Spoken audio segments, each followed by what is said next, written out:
రైతు సహకార సంఘానికి ఒక డైరెక్టర్. నేను కూడా గత 10 సంవత్సరాల నుంచి డైరెక్టర్గా ఉన్నా.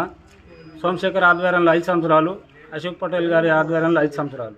కానీ మాకు నిన్న రిపోర్టు డీసీఓ గారు ఇచ్చిన రిపోర్ట్ ఏంటంటే 5 సంవత్సరాల రిపోర్టే ఇచ్చారు. దాంట్లో 8,70,00,000 ఫ్రాడ్ తేలింది. కానీ మాకు గత 10 సంవత్సరాల రిపోర్ట్ కూడా కావాలా. మళ్ళీ మధ్యలో ఎలక్షన్కు ముందు పిఎస్సి గవర్నమెంట్ ఆఫీసరు పాలకవర్గంలో సెక్రటరీ ఆధీనంలో 18 నెలల రిపోర్ట్ కూడా మాకు కావాలా. గత సోమశేఖర్ రిపోర్ట్ కూడా కావాలా మాకు.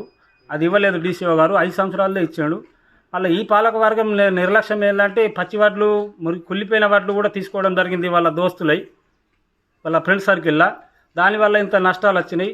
మాకు ఎప్పుడు కూడా సివిల్ సప్లైకి అసలు అప్పు లేదు.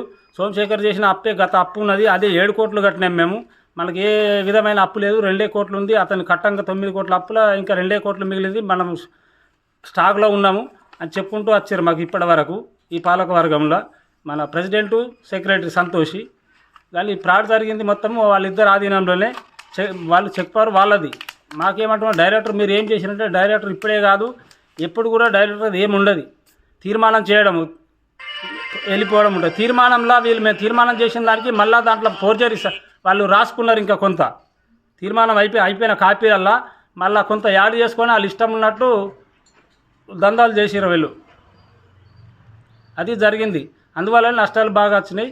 గత ముందు గోడం లేక కొంత ధాన్యము చెడిపోయింది, వర్షానికి తడిసిపోయి. దానివల్ల కొంత నష్టం జరిగింది.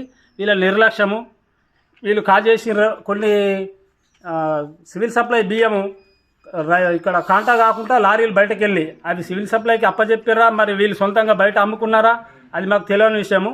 అది సంతోషి, సెక్రటరీ, మళ్ళా ప్రెసిడెంటు అశోక్ పటేల్ గారు వాళ్ళిద్దరే నిర్లక్ష్యం. ఇది వాళ్ళే తిన్నారని గ్రామ ప్రజలందరూ కూడా అనుకుంటున్నారు.